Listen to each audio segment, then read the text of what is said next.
Cienījamie kolēģi, turpinām domes sēdi. Ir pēdējais informatīvais jautājums, un ir atnākusi ziņotāji, lūdzu, Vija, vajadzētu ievietot to, lai varam redzēt uz ekrāna prezentāciju.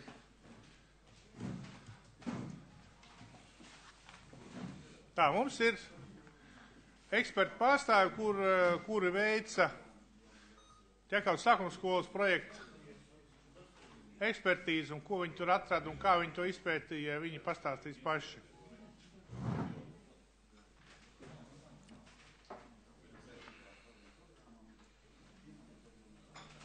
Tad kārtība ievērot, aicināt tādu ziņotāju noziņo, izstāsta un jautājums uzdodam beigās vai varbūt arī kā mēs runājam, ja rodās ziņojuma vidū jautājumi, varbūt uzdodam jautājumus un precizējumus.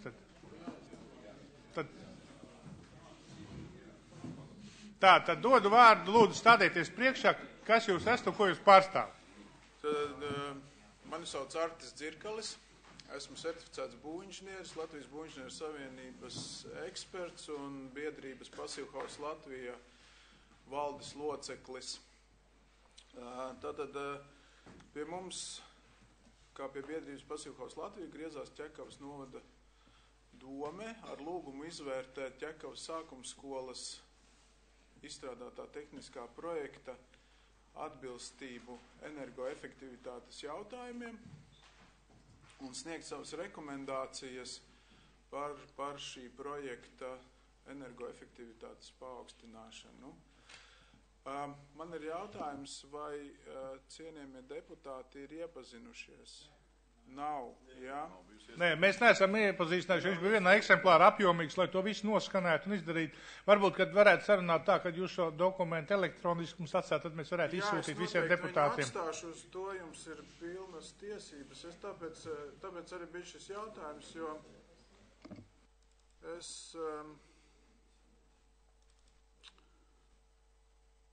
tad sākumā varbūt tad par to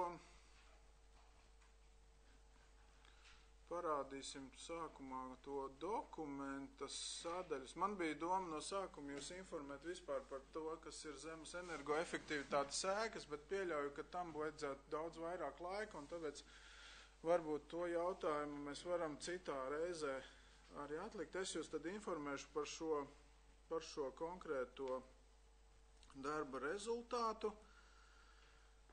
Tātad sāksim ar tehniskā projekta izvērtējumu. Tehniskā projekta izvērtēšanu veica divi speciālisti, tātad certificēta arhitekte Anda Kursiša, kura ir arī Pasīvhaus institūta Eiropas certificēta speciāliste. Līdz ar to viena no kompetentām arhitektēm šajā jomā Latvijā, manā izpratnē. Viņas uzdevums bija vairāk tā kā novērtēt šī projekta arhitektoniskās lietas un sniegt rekomendācijas par tā projekta energoefektivitātes atbilstību. Savukārt inženieru lietu ekspertīzi un siltumtehniskos rādītāju ekspertīzi, kā arī dažādas jautājumas, kas saistīti ar termiskiem tiltiem un siltuma zudumiem, veica eksperts Andris Vulāns. Par to viņš pastāstīs pats. Tātad es mazliet sākumā par šo projektu no arhitektoniskā viedokļa. Viens no tiem būtiskākajiem jautājumiem, kas arī šajā projektā uzreiz man pašam likās tāds neenergoefektīvs, tātad tas bija šīs plānojums, kāds bija paredzēts šai sākuma skolai. Viens no plānošanas pamatprincipiem energoefektīvām ēkām ir kompaktums. Tātad tas nosaka attiecību starp ārējo norobežojošo konstrukciju virsmu un laukumu virsmu. Ja jums ir bijusi iespēja redzēt šo sākumskolas projektu, tad tur ir noteikti skaidrs, ka šīs ēkas noteikti nav projektētas kompakti. Viņas ir sadrumstalotas pa teritoriju un savā starpā savienotas ar šiem pārējais tiltiem.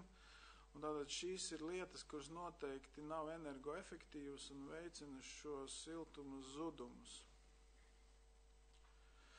Visumā projekts, kas tika iesniegts, viņš ir izstrādāts atbilstoši Latvijas būvnormatīvam kopumā, minimālajām prasībām. Bet ņemot vērā to, ka šīs prasības, teiksim, kaut vai, ja nemaldos, par tiem pašiem iekštelpu grādiem, ir stipri atšķirās no praktiskās sadzīves, pieņemsim, neviens no jums, es nedomāju, kad neatrodās telpās, kuru temperatūra ir 18 grādi. Tātad reāli ikdienā mums šīs temperatūras ir daudz augstākas, nekā viņas ir projektā iestrādātas, jo LBNs mums prasa tikai šīs minimālās temperatūras, kas arī tika ievērtātas šajā projektā, un līdz ar to, teiksim,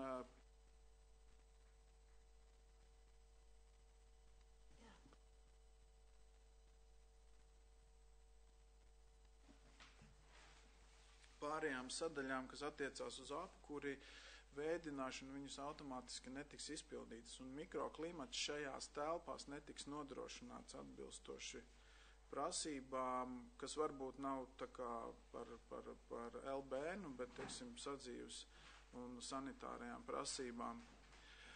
Vēl ir tāda lieta, par ko vajadzētu padomāt, ceļot jaunu skolu, noteikti ir tas, kad šie energoefektivitātes jautājumi paši par sevi ir ļoti aktualizējušies pēdējā laikā. Tam par pamatu ir dažas Eiropas Savienības direktīvas, teiksim, viena no kurām paredz to, ka sākot no 2018. gada valsts pašvaldības ēkām, kuras tiks rekonstruētas vai celtas no jauna, vajadzēs atbilst pasīvās vai nulles enerģijas ēku standartiem. Tātad šajā konkrētā gadījumā salīdzinot šos divus ciparus var teikt, ka šī projekta paredzētā jauda, ja nemaldos, viņa šeit ir arī pieminēta tajā atzinumā. Nē, šeit nav, tur tālāk. Ir aptuveni 200 kWh uz kvadrātmetru gadā.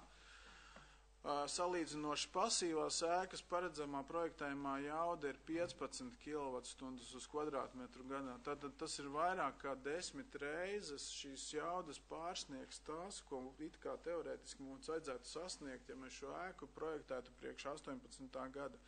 Ņemot vērā, ka ēkas eksploatācijas ilgums minimums ir 50 gadi ar rekonstrukciju pēc 25 gadiem, Tātad tagad projektēt ēku, kura jau būs pilnīga pagātne pēc 5-6 gadiem, domāju, nav loģiski. Tātad šeit jūs varat redzēt arī galveno slēdzienu, kas ir rakstīts par arhitektūras sadaļu.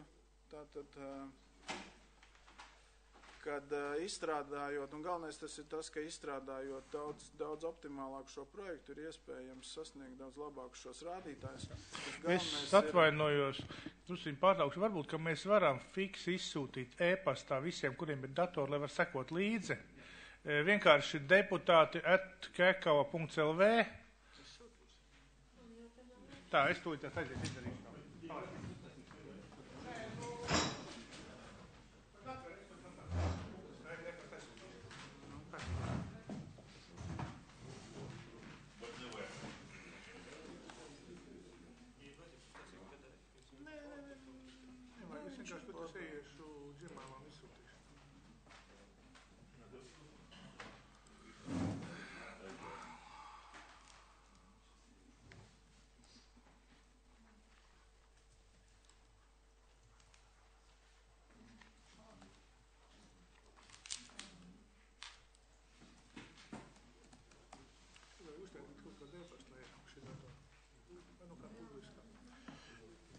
Tā, no kurienes viņu paņemt?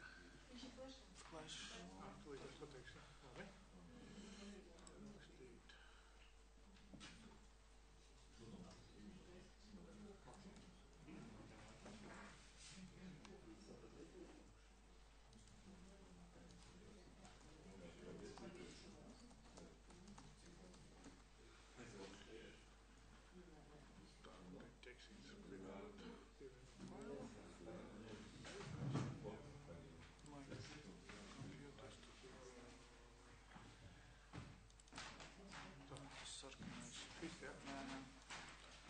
ķekavas sākums, ko?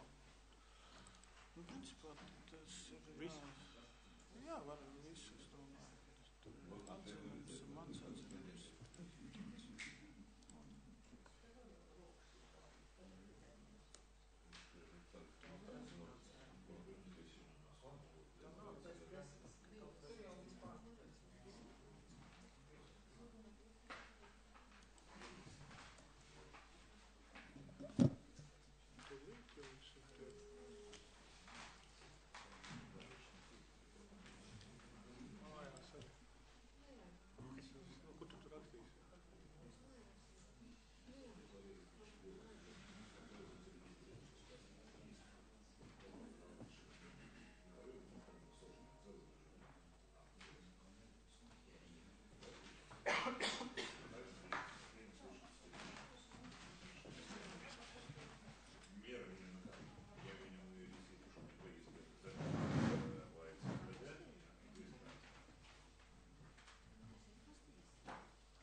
Tūlīt viņš ir diezgan apjomīgs, viņš tomēr arī vēl nav. Domāju, ka turpinām, Arti, turpinām stāstīt un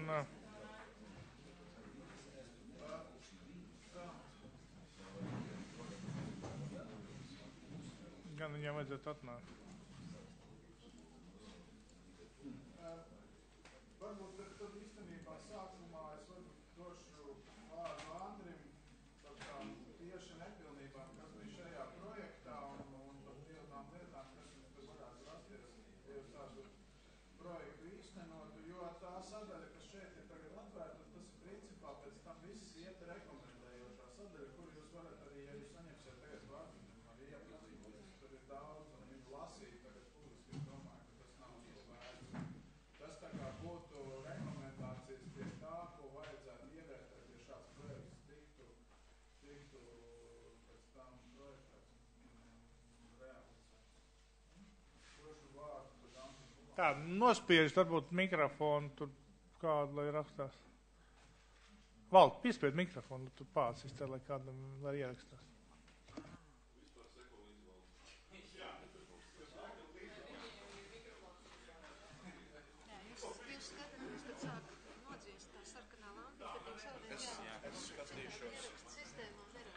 Es stāvot, ja var stāvot. Jā, spiedīšu. Labdien, mani sauc Andris Ulāns. Par manu... Sēžaties tā labāk. Pieredzi stāvēt labāk. Mēs te visi sēžam. Par manu pieredzi saistībā, teiksim, ar tādām ekspertīzēm, es esmu certificēts energoauditors un daudz gadus darbojos gan ar ekspertīzēm, gan tieši ar siltumtehniskajiem aprēķiniem, un man ir pieredze, un esmu redzējis, kā, teiksim, izskatās objekti, kas ir uzbūvēti pēc, teiksim, līdzīgiem projektiem, kādas ir sekas, un dažas sekas arī parādīšu, un no mana skatījuma, teiksim, ja jūs šo ēku uzbūvēt, jums būtu ļoti daudz problēmu. Un tātad pēc kārtas par dažām lietām varbūt dažas slaidi būs tehniskāki, bet, ja mēs runājam par eksploatāciju un turpmākajiem kaut kādiem maksājumiem, tad, diemžēl, bez tehnisko lietu izvērtējuma tas nav iespējams.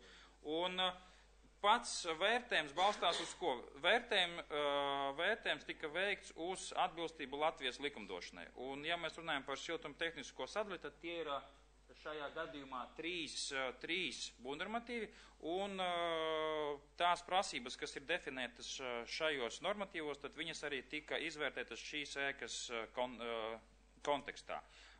Un tas viens no secinājumiem, ja mēs runājam par ēkas atbilstību LBN 00201, kas nosaka siltumtehniskās prasības, tad šī ēka ir ļoti, nevar teikt, ka viņa neatbilst, bet ļoti daudz prasības šajā projektā netika ievērotas, un no šī aspekta projekta tehniskie risinājumi ir ļoti vāji, un noteikti tas sev līdzi, kas vilktu ļoti daudzas problēmas gan būvniecībā, jo nav projektā atrunāts daudz lietas, gan arī pēc tam eksploatācijā.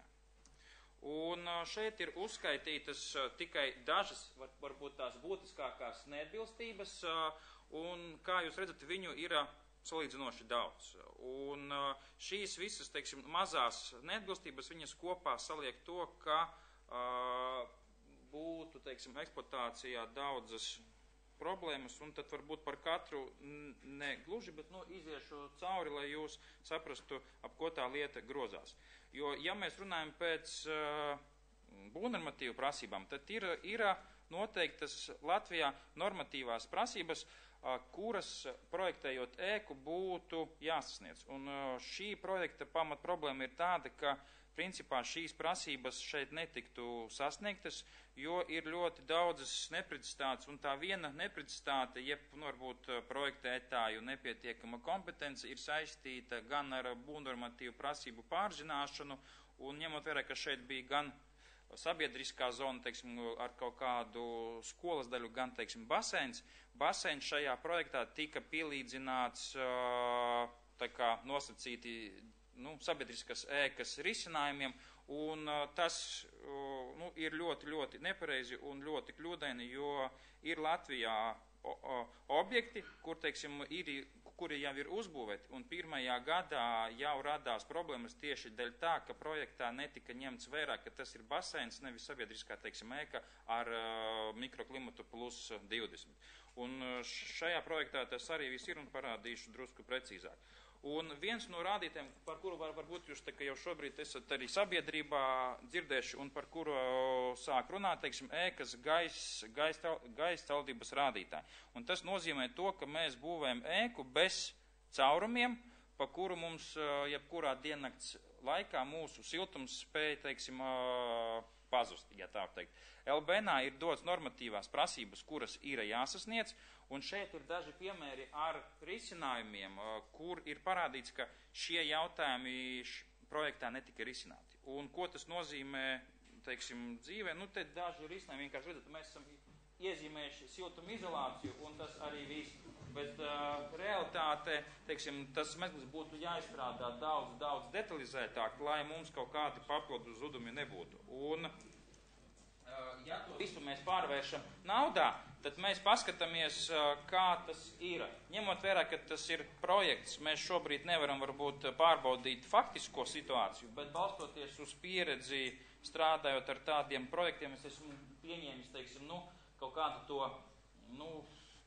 provizorisko šīs ēkas, neblīvuma pakāpi, un šeit mēs redzam, cik tikai viena sadaļa no projekta jums izmaksātu naudas izteiksmē, ņemot vērā, ka tur ir gāzes patēriņš. Ja mēs runājam par LBN prasību, tad tie būtu kaut kādi, piemēram, 10 000 latu gadā, un tā kā Artis minēja, ja mēs ejam uz daudz efektīvākām ēkām, tad ja mēs par tiem risinājumiem padomājam, jo projektas tad šie zudumi būtu, aptuveni, piemēram, 3-4 tūkstoši latu gadā. Tā kā, ja mēs domājam projektā jau pareizi, tad tie defekti arī naudas izteiksmē būtu pēc tam daudz mazāki. Bet esošā situācija, jau varētu būt tādā naudas izteiksmē. Tas ir tikai viens no defektiem, kurš kas šeit tika identificēts. Nākamais, tas varbūt ir tāds ļoti specifisks, bet tas attiecās uz ēkas būvniecību un uz kvalitātes rādītāju sasniegšanu jau ēku būvējot.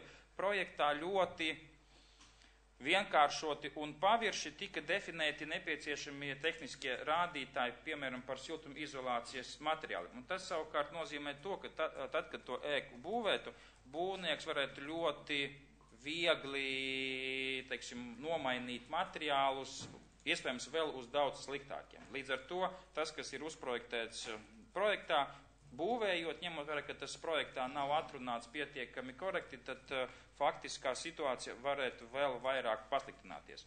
Un ja mēs runājam par LBN ievērtēšanu, viens rādītājs konstrukciju termiskā pretestība jeb siltumsaldības koeficients, kas ir apzīmējis kā U vērtība. Šeit ir atskaitē sataisīta tabliņa, kā ir aptuveni projektā, kā būtu jābūt pēc, likuma, un šeit ir uzreiz divas lietas, kas ir jāatcerās, ka projektā tas pilnībā tika ignorēts, ka ir sabiedriskā, zona un ir baseins.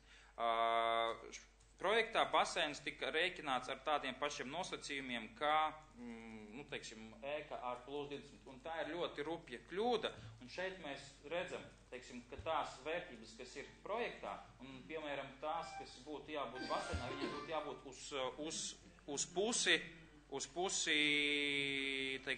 labākām, un līdz ar to, tas viss noved pie tā, ka tas faktiskais patēriņš ietu uz augšu.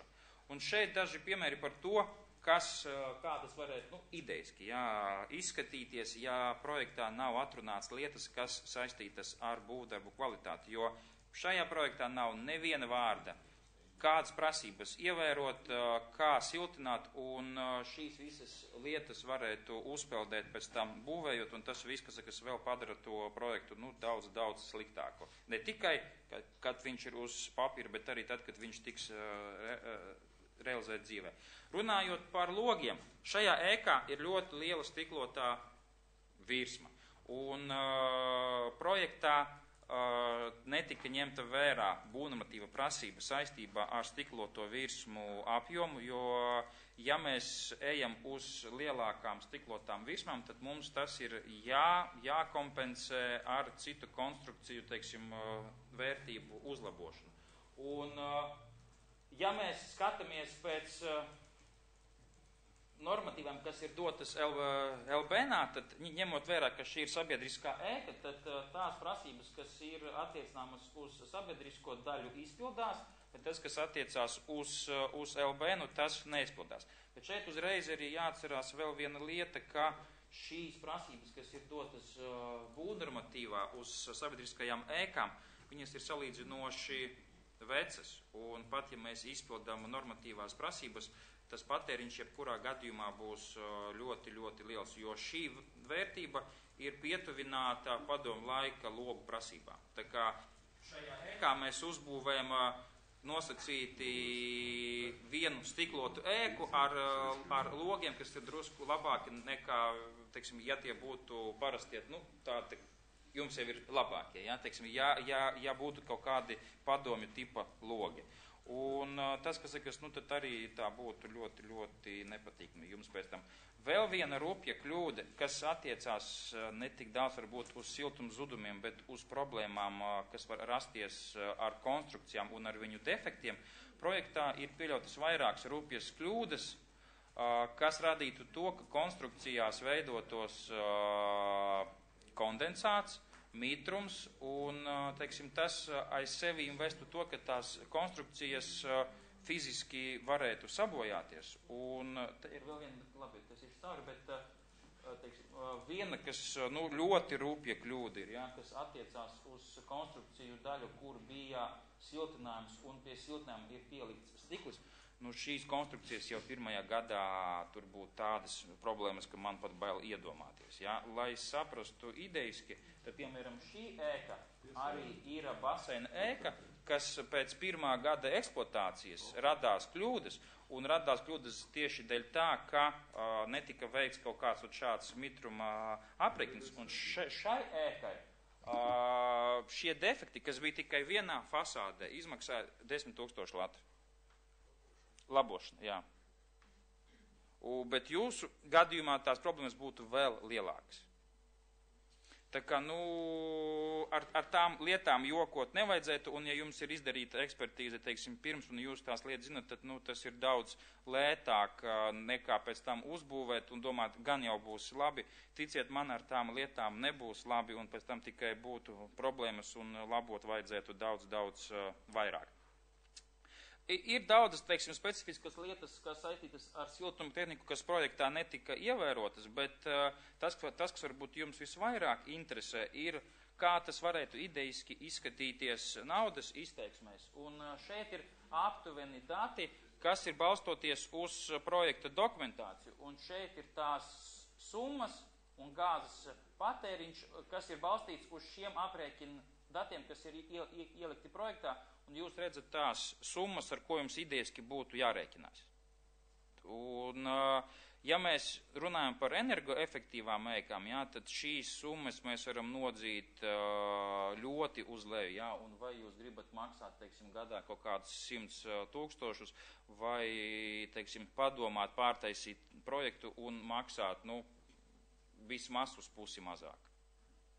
Teiksim, šā brīža tehniskais projekts paredz to, ka patēriņš būs liels, būs daudzi konstruktīvie risinājumi, kas ir neatrisināti tehniski korekti, un vēl papildus nāktu problēmas tieši pēc tam ar ēkas eksploatāciju un to defektu labošanu. Tas, kas attiecās uz siltumtehniku, runājot par ventilāciju, gaisa apjomi, kas ir rēķināti uz cilvēku, var teikt, ka viņi ir izdarīti pareizi, bet no energoefektivitātes aspekta ēkā pilnībā nekas netika paredzēts par gaisa rekuperāciju. Viss gaiss, ko jūs 1000 kubus uzsildat, viņi automātiski tiek izmesti ārā un sildam jauns. Ja? Ēka ir liela, kubatūra ir liela, un tur jūs varētu ietaupīt, teiksim, nu, ja uzliekam ļoti efektīvas sistēmas, jūs varētu pat atgūt līdz 90% no tās enerģijas. Tas, protams, sākotnēji jums maksās vairāk, bet ja mēs to pārreķinām uz naudu un to visu var ar aprēķiniem, teiksim, analizēt un izvērtēt, un citas pašvaldības tā arī dara, tad, nu, tas viss strādā, un tad, tas sākotnējais ieguldījums noteikti atmaksājas. Un divi lielie secinājumi, jā, teiksim, tas esošais projekts no siltumtehnikas aspekta ir ļoti slikts, bet ja mēs domājam uz priekšu, tad mēs varam to patēriņu, kas ir, piemēram, šeit tā, projektā paredzēts, pārtaisot risinājumus vai, teiksim, veidojot jaunu projektu, mēs to ēku varam sataisīt daudz energoefektīvāku, un tie tekošie izdevumi būtu, nu, par kārtu mazāk. Tas īsumā arī viss, ko es gribēju pastāstīt. Visas šīs, teiksim, apjoms ir arī ielikts atskaitē, tur tas ir uzrakstīts, teiksim, drusku izvērstāk, un, kas sakas, tur var ar to iepazīties. Protams, kaut kādas sadaļas ir nosacīti tehniskas, bet tāpēc arī, kas sakas, tehnisko sadaļu ekspertīzi veids tie, kas to saprot, un jums tiek iedoti tie secinājumi, teiksim, jums uzskatāmā veidā. Paldies. Tad jūs prāt, šis projekts ir viņš ir uzlabojams kā tāds, vai viņu labāk būtu veidot citu? Es domāju, daudz vieglāk būtu par viņu aizmirst un veidot jaunu, jo tagad mēs varam veidot šeit kaut ko labot, bet tas, ko minēja Artis, teiksim, tas pats kompaktums šai ēkai ir ļoti slikts, un ja mēs vienkārši uzlabojam risinājumus, tas būs kaut kāds procentuāls uzlabojums. Bet mēs, jebkurā gadījumā, ja, teiksim, to projektu pārtaisam daudz kardinālāk, mēs varam atstāt kaut kādus pamatu blokus, bet, piemēram, pārējais un tas, ka viņš ir ļoti tāds satrumtalots, to vajag pārtaisīt, un kas būtu vienkāršāk, vai sākt no jauna, vai ņemt viņu, teiksim, tagad pārtaisīt, un gala rezultātā mēs pārtaisam 50-60%, ja tas skaitās kā pārtaisīšana, tad jā, bet reāli tur būs ļoti daudz, kas jāpārtaisa. Tā, mans secinājums tā, ja projektētāji par to lielo naudu, ko viņi par šo objektu ir saņēmuši, ir gatavi jau par saņemto naudu brīvprātīgi atstrādāt, tad to varētu pārtaisīt. Bet diez vai, zinot šos projektētājus, viņi pavēlt neko nedarīs. Šeit tas jau aiziet, teiksim, uz tām attiecībām. Tas ir cita lieta, jo šeit ir jāskatās, vai tas, ja tiešām šis projekts ir izstrādāts arī tajā laikā, kad viņš tika izstrādāts neatbilstoši būvnormatīviem spēkā esošajiem, tad šeit varētu rasties jautājums par regresu prasību, par cik tas īsti maksāja. Un izvērtēt varbūt arī vēl otru projektu, ko viņi ir uztaisījuši, par ko mēs esam kopā samaksājuši ļoti lielu naudu. Bet te viena lieta, tas attiecas arī kāds bija tas darba uzdevums. Bet, Tas arī ir jāskatās kontekstā ar darba uzdevumu, ar to, kas ir realizēts, un atbilstību būvnormatīvam tomēr vajadzēja būt. Šeit ir ļoti, teiksim, ja iet tā pēc LBN, ir ļoti daudz lietas, kas, tika klāji ignorētas, kas LBN ir, diezgan vienkāršotā veidā uzrakstīts, ka viņas būtu jāievēro. Šeit ļoti daudz tika tā, ņemts pārāk vienkārši, un, teiksim, tas izpildījums līdz ar to arī ir, kāds ir. Tā, tagad pārējie deputāti jautājumi. Pirmais, man liekas, Platperkungs bija. Es domāju, ka atceroties domu sēdes, un mēs esam par šo skolu runājuši ļoti daudz, un tas ir sāpīgs jautājums. Viņš, protams, prasās, lai viņi atrisinātu ļoti ātri, un es domāju, ka pirms 2 gadiem mans priekšlikums bija atteikties no šī neiedzīgā projekta, netaisīt nekādas tur ekspertīzes lielās, bet projektēt pilnīgi jaunu skolu, jo viens nosacījums, ko man teica arhitekti, kas ir iepazinušies ar šo projektu, ir tas, ka viņš ir nesamērīgi liela teritorija aizņem šī skola. Viņa taču tomēr ir pamatskola, kur var kompaktāk sākumskolotāji. Tā nav vidusskola vai ģimnāzija, vai kur liels ir. Teritorijas plašums ir pieprasīs, un lūk, viens aizbildinājums bija tāds, ka, tie esot normatīvi, kādi jābūt ir starp tām ēkām, un tām visām tām fasādēm, kur bērniem skraidīt vajag, un lai viņi nebūtu iespiest, iežogot, bet paraugoties skolas, kas ir veikts ar piebūves principu, pie ģimnāzijām Olainē un citās pilsētās, tur es nezinu, kāpēc tie normatīvi tad nav ievērot. Tur visi ļoti kompakti, un ārkārtīgi viss tā, racionāli izveidots, un visiem normatīviem atbilstoši. Jau toreiz mēs iebildām, un faktiski, runājot par šo projektu, tur bija tā 3 dažādi projekti bija. Šis bija viens no lielākiem pēc plašuma, un tas bija liels mīnus, tāpēc, ka nebija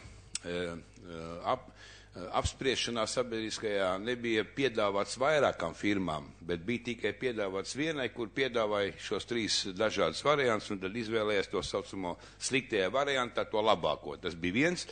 Otrs mīnus bija, kāpēc viņš izmaksāja tik dārgi un vilkās drausmīgi lēni, bija tas, ka es nezinu, kāpēc toreiz Indrīts Teivāna kungs panāca, ka ir 3 projekti vienai firmai, un viņi bija kompakti kopā, un viņi bija firmai bija jāveic visi 3 projekti. Tātad tilts pār Ķekaviņas upi, pašvaldības jaunā administrācijas ēka un šī skola. Un tad pagāja ļoti liels laiks, kamēr mēs atdalījām šo skolu no.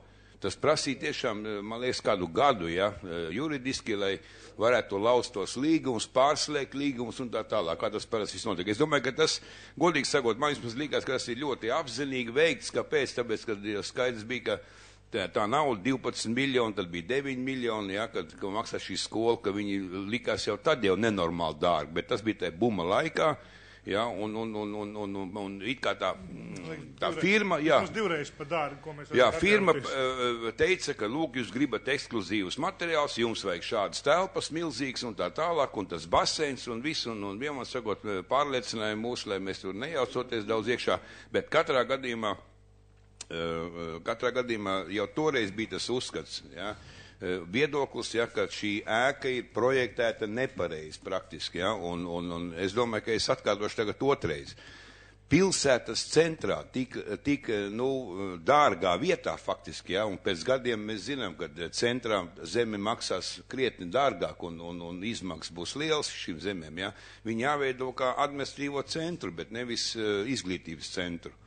Pēc idejas, ja, un tāpēc ir jādomā, ja, es domāju, ka jānorī šis krupis, kā mēs sakam, tas, ka iztērēt milzīgi naudu gan administrācijas laikā, gan tagad mēs tērējam naudu ekspertīzēm, ja, un tas, protams, ir vajadzīgs, ja, lai pienāk pie kāds secinājumi. Ir jātais jauns projekts, jāmeklē, es pat uzskatu, jauna vieta jāatrod, ja, ka skolu tajā vietā šī sākuma skola vienkārši neiedarās, ja, ja mēs runājam par pilsētas attīstību kopumā novadu. Tas ir administratīvais centrs, ja, tas ir mans viedoklis. Līdz ar to izmaksās lētāk jauns projekts nekā pārprojektēt šo absolūti, ja, tādu nepiemērotu ēku, pa ko saka speciālisti. Ja eja to nedara pa saviem līdzekļiem, tikai vienu nosacījumu. Ja viņi dara pa saviem līdzekļiem, tad vēl tā. Bet ja vēl šajā projektā ir jāgulda iekšā naudas, tev pilnīgi piekrīt. Es jau arī 2 gadu atpakaļ teicu, ka man šis projekts nepatīk, viņš būtu ārā metams. Tikai kaut kā ļoti daudz naudas ieguldīt. Mēs nebijām gatavi to norakstīt. Bet, pilnīgi pareizi. Es saprotu, ka tā nauda izcerēt tūl pie 500 miljoni, ja vēl ne vairāk, ja, bet tiešām šis projekts nav normāls, ja mēs te tagad runājam par siltumu piesim, ja, tam problēmām tikai. Bet ja mēs sāksim runāt... Ne tikai par siltumu, bija arī konstruktīvas problēmas. Jā, bet ja mēs sāktu runāt arī par pielietojumu lietām, ja, kur bija vienkārši tā, vieniem likās, ka vajag tādu telpu, otriem likās, ka tādu telpu vajag, un tad uz skolotājiem vajag, un tad viss šīs prasības tā mēģināja realizēt. Ja. Apauga, manuprāt, deputātu prasības bija arī neadekvāts, un mēs uztaisījām kaut kādu gaismas pili ar ekskluzīviem materiāliem, kas absolūti nav vajadzīgs. Ir jābūt vienkārši funkcionāli, jo tas sabiedriskās ēkas ir jāceļ vienkārši un funkcionāli, nevis ar kaut kādām tur arhitektu skaistajām idejām, jo kurš mākslinieks grib kaut ko skaistais sevis atstāt, bet to var iestrādāt. Tā kā es tiešām vēlreiz uzsveru, ja, uz vienas lapus, cik tas izmaksā, ja mēs pārbūvējam, pārtaisam un realizējam skolu, kur mūs pašiem nepatiks, ja varbūt izsludinām jaunu konkursu un taisam tiešām ēku, kas ir varbūt tās ar laiku, ņemot vērā, ka mūsu bērni nebūs tik daudz, pārtaisīt viņi pat citu iestādi. Ja. Paldies, ir tā. Paldies Arvīdam. Igor, lūdzu, Maļinovs kungs, gribējāt? Es saprotu pēc ekspertam teiktā, ka tur daudz ir ļoti neievērotas celtniecības noteikumi, kas bija tajā gada. Ja viņš nav ievērotas, tad vajag runāt ar tiem arhitektiem, lai viņi strādā jaunu projektu, to, ko mums vajag, vai lai atmaksā naudu. To mēs arī tad darīsim. Paldies, Jēram kungs. Kolēģis, es gribētu atgādināt arī, ka mums ir jāņem vērā laiks, jo šī pārprojektēšana gan vienā, gan otrā variantā prasīs droši vien kaut kādu laiku arī. Un tad ir jāizvērtē visas iespējas un visi varianti, lai mēs pēc iespējas ātrāk tiekam līdz rezultātam, līdz skolai, kurā bērni var iet un mācīties. Jo mēs joprojām sastarpējos maksājumos ap 600-700 tūkstošiem gadā maksājumu tīri dēļ tā, ka mēs nav kur izvietot savus bērnus. Un tad vienlaicīgi būtu tad, ja mēs vērtējam visus šos te variantus, tad mums ir jāizvērtē šī situācija kopumā un skolas izmērs, kā Arvīts arī minēja, cik ir šobrīd plānotais bērnu skaits un arī novietojums. Paldies, Arvīt. Man ienāca tā doma, ka mēs taču varam painteresēties par visu Latvijas, vai varbūt ārpus Latvijas, ja teritorijas ir taču uzbūvētas skolas, kur visi apjūsmo brauc skatīties, ja, un pētīt un jūsmot, ja. Tur ir gatavi projekti. Un nekas nav pa jaunu jāprojektē. Godīgi sakot, tikai tas tik daudz, ka jāpiemēro šai vidē, kurā viņi būvēs. Paldies. Ja. Man ir šāds priekšlikums, tas maksā daudz lētāk nekā individuāli pasūtīt. Atbalstu to priekšlikumu apspriedīsim, bet man tagad ir jautājums, vai kolēģiem ir jautājumi ekspertiem? Valt, ir jautājumi ekspertiem? Jā, lūdzu, kamēr tad mēs viņus sagatavot jautājumus ekspertiem, un pēc tam mēs viņus varētu tā kā laist taļā, mēs varam padiskutēt. Par šiem te Eiropas Savienības direktīvām jūs minējāt no 18. gada, vai šīs te direktīvas ir jau iestrādātas Latvijas likumdošanā, vai uz šo brīdi vēl nav? Nē, uz šo brīdi nav. Un kas tas pa numuru tai Eiropas Savienības direktīvai, nu, kur viņi varētu iepazīties? Te prezentācijā laikam ir atsauc vai nav?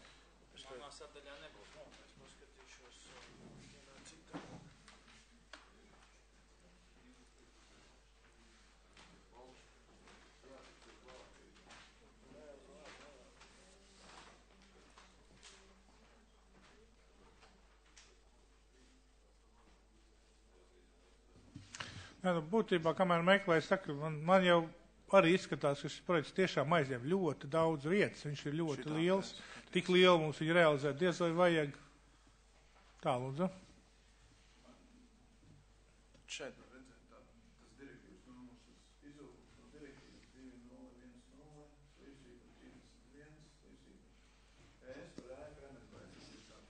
Valt, ir e-pasta aizgājis, visi šie dokumenti. Šī tas nav. Šis nav. Un paglēju viņi iepazītos, tas ir maksas pakalpojums, vai kur viņi var iegūt šo direktīvu? Nē, direktīvas jau ir pieejams internetā. Atkārtojiet, lūdzu, numuru vēlreiz. Jā. Tad nākošais jautājums, es skatos šeit darba uzdevumā, nevis darba uzdevumā, bet ir teikts, ka balstoties uz ko tika veikta ekspertīze, pasūtītāja pārstāvi papildus sniegtā informācija par projektu. Kurš ir pasūtītāja pārstāvs un kas tā pa informācija? Nu, tas attiecās man, tas, ko es, teiksim, izpildīju Arta uzdevumā, tas ir vienkārši to informāciju, kas mutiski man tika pasniegta par to esošo situāciju attiecībā par šo projektu kā tā. Tas nav pasūtītājs kā jūs, bet, teiksim, mans pasūtītājs. Tas neiet runa par pašvaldību, ja? Nē, šeit, ja tur ir, šī firma viena pasūtīja otram speciāli, viens speciāli pasūtīja otram konkrēts darbus veikt. Jā, un pēdējais, tātad, principā jūs tātad sakat, ka neatbilst LBN 002-01 prasībām. Tas ir viennozīmīgi, ja? Ņemot vērā, ka tas projekts ir izstrādāts, teiksim, arī pietiekami pavieši, teiksim, tur to atbilstību, lai viņu sareikinātu ļoti, ļoti precīzi, teiksim, vēl ir jāiegulda ļoti liels darbs. Bet ņemot vērā šā brīža risinājums, kas tur ir, tas, kas arī tika parādīts, tās daudzas lietas tur noteikti ir teiksim, neatbilstošas. Kā jūs redzat, teiksim, logu sadaļa atsevišķi atbilst, bet tā neatbilstība ir procentuāli lielāka nekā atbilstība. Kādēļ tas jautājums? Jo jūs paši saprotat, ko tas nozīmēs, ja jūs pateiksiet projektētājiem, ka viņa projekts neatbilst šiem te LBN prasībām, kuras nav mainījušās kopš projekta izstrādes brīža. Tā ir tiesvedība. Nu, tas nozīmē, ka tā būs, ja mēs uz to... Tādēļ šis jautājums, jūs viennozīmīgi to tagad apgalvojat, vai tas vēl ir pētāms jautājums? Tie punkti, kas tur ir definēti, teiksim, tie, kas arī uzrādīti, daudzi punkti, viņi neatbilst, jā, un tas tur arī uzrakstīts. Par atsevišķiem punktiem es šobrīd nevaru pateikt, jo, lai es to pateiktu, man viss šis kompleks ir, teiksim, ir jāveic visu platību aprēķini, un uz to brīdi, teiksim, tas uzstādījums nebija tik ļoti, detalizēts, un laika ierobežojums arī bija. Varētu būt, ka būs vairāk neatbilstības. Bet uz šo brīdi mēs nevaram 100% ar garantiju pateikt, ka neatbilst. Vai varam? Valt, es sapratu tā, ka konkrētajos punktos jau neatbilst, un ja mēs gribam atrast vēl, var atrast vēl. Tāda ir īsa atbilde. Šeit nevar pateikt, ka viņš neatbilst viss, jā, jo LBN bet daļā neatbilst. Ir 11 punkti, kas ir, kaut vai vienam kritērijam mēs varam pateikt, ka neatbilst. Tiesā jūs... bet ir nosauktie konkrētie kritēriji, kur bija nosaukti. Tādēļ, lai būtu viennozīmīga atbilde.